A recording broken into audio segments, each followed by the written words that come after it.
में से कितने लोग हैं जो महीने में, 2 महीने में, 6 महीने में एक बार पार्थिव बनाते हैं? उठाओ जरा हाथ। एक आध बार पार्थिव बनाते हो? रखो।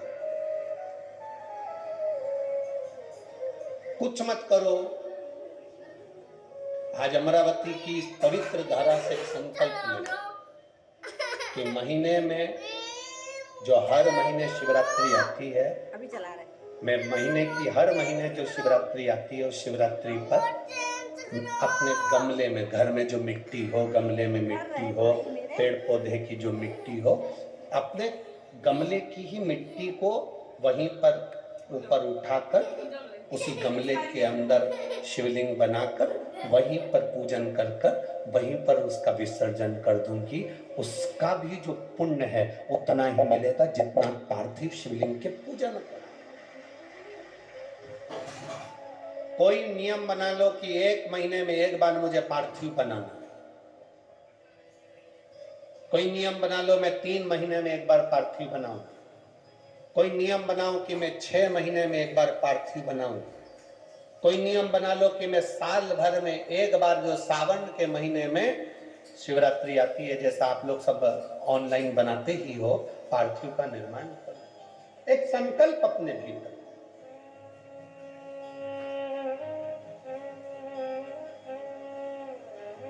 संकल्प का फल बाबा क्या देगा ये आपको बाद में मालूम पड़ेगा। वो क्या देगा आपको वो बाद में मालूम पड़ेगा।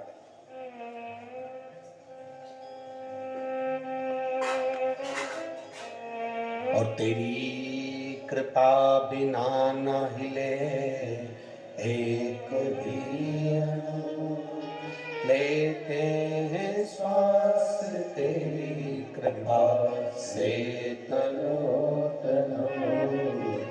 हे गंगाधार मुक्ति द्वार ओंकार तू, भोले ओंकार तू, आयो शरण की हर शंभो तार तार तू। बखान क्या करूं मैं राखों के ढेर का, चपटी भगोत में खजाना कुबेर का। हे गंगाधार मुक्ति द्वार ओंकार तू, भोले ओंकार तू, आयो शरण तिहार शंभो तार तार। एक संकल्प अपने भीतर होना। जब हम संकल्प ले लेते हैं तो पूर्ण वो करता है, उसका फल भी बहुत है।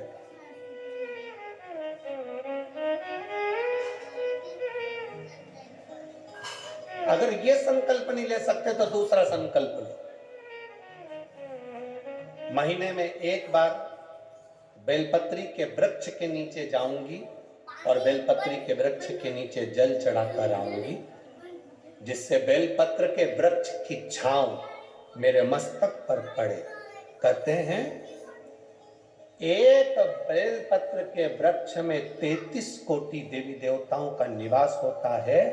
जब एक बेलपत्र के वृक्ष के नीचे हम जाते हैं तो ये समझ लें कि 33 कोटि देवी देवताओं की छत्र छाया में हम पहुंच गए।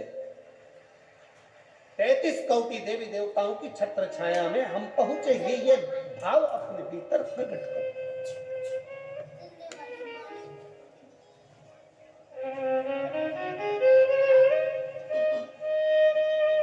33 कोटि देवताओं का आशीर्वाद हमको मिल रहा है। उनकी छत्र छाया में हम उनका आशीर्वाद हमको प्राप्त हो।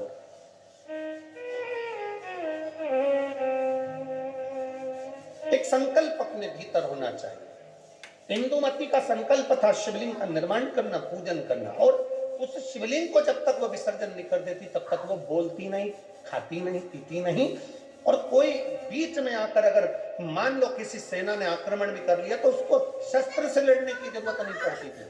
राजा भीष्म, विदर्भराज भीष्म शस्त्र लेकर आगे नहीं बढ़ता था। केवल इंदुमती का जो जल में जो शिवलिंग का विसर्जन करने जाती थी इंदुमती, उसके नेत्र की ज्वाला इतनी प्रबल होती थी कि सामने जो सेना आती थी वो जल कर राख हो जाती थी, इसलिए कोई आक्रमण नहीं कर पाता था। इंदुमती का इतना इतना इंदुमती के संकल्प का फल था, इतना।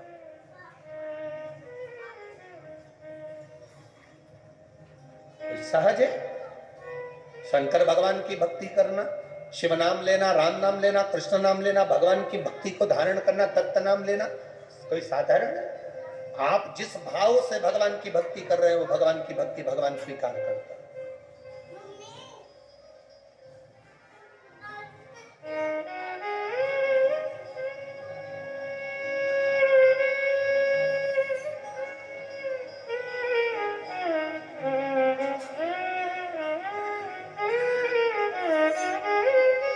केवल मृत्यु लोक में बैठकर भगवान का नाम लेना और उस तक पहुंचना।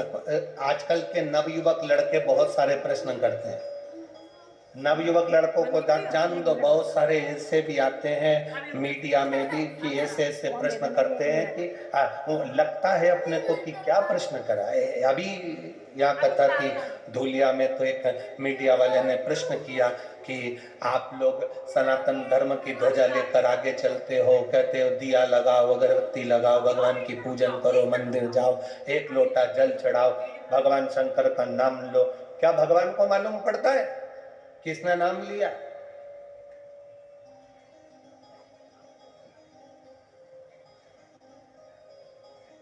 क्या उसको प्राप्त होता है? हमने धूलिया की कथा में एक बात कही थी कि आपके यहां केले का पेड़ लगा है, ठीक है? अरे बोलो तो जमते, ठीक है? केले के पेड़ को पानी देना है, इसमें केला लगाना है, तो एक एक पत्ती को पकड़कर पानी दोगे क्या? पानी कहां दोगे? नीचे जड़ में। तुमने जड़ में पानी दिया, केले की पत्ती में आखिरी सिरे तक वो पानी पहुंच गया और पत्ती गीली हो गई।